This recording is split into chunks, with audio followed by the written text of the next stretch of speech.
வேற நியூஸ் பண்ணலாமா? கொஞ்சம் போர் அடிக்கிறாமா? சத்தியமா போர் அடிக்குது. அதாவது ஷார்ட்ஸ்லயும் சரி, வீடியோஸ்லயும் சரி, ஒரு போற வரவங்களும் கலாய்க்க ஆரம்பிச்சிட்டாங்க. வேற நியூஸ் இல்லையா? விஜயை தவிர வேற எதுவுமே பேச மாட்டேங்களா? இப்போ வந்து நம்ம என்னன்னா செங்கோட்டையன் வந்துறாரு. இப்போ வீக்கெண்ட் அரசியல் மாதிரி இப்போ நம்மளும் வீக்கெண்ட்ல பேசுறோம்.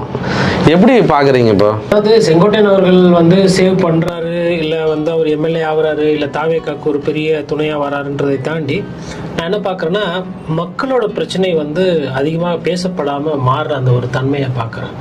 அது வந்து ஒரு அரசியலுக்கு எந்த அளவுக்கு நல்லதுன்னு தெரியல.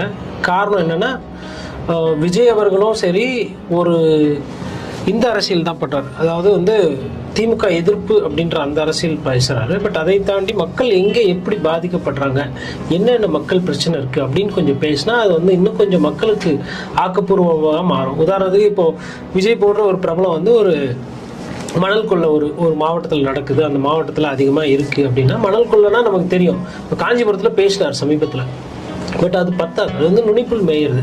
மொத்தமாக அந்த பேச்சில் வந்து ஒரு 15 செகண்டோ 30 செகண்டோ பேசியிருந்தார். அதாவது அந்த மாவட்டத்துக்கு போகும்போது ஒரு 2 பாயிண்ட்ஸ் தெரிஞ்சு வச்சுட்டு அதை பேசிட்டு போயிடுறது. அதுவும் இன்னும் நிறைய மாவட்டம் டீப்பா அது இது பண்றது கிடையாது. அது வந்து ஒரு அரசியல்வாதிக்கு ரொம்ப முக்கியம். ஏன் அப்படின்னா, நீங்க வந்து அதுக்கு பின்னாடி இருக்கிற தாசில்தார்ல இருந்து, அந்த மணல் கொள்ளையடிக்கிறவங்கள இருந்து, எந்த கட்சி செய்யறாங்க, ஆளுங்கட்சியா இல்லை எதிர்கட்சிக்கு அதுல எதனா பங்கு போதா அப்படின்னு பேசும்போது தான் மக்களுக்கு வந்து ஓகே, நம்ம ஏரியால நம்ம ஊர்ல இந்த மாதிரிலாம் தவறு நடக்குது அப்படின்றது வந்து அடுத்த லெவல் போகும். ஆனா இது என்னன்னா, இவர் வருவாரா, அவர் வந்துருவாரா, இவரை வச்சு அவர் ஜெயிச்சிருவாரா, அதுக்கப்புறம் விஜய் வந்து, அதாவது வெறும் தலைமையை ஒண்டியே ஒரு மையமா வைத்து செல்கிறது அரசியல்.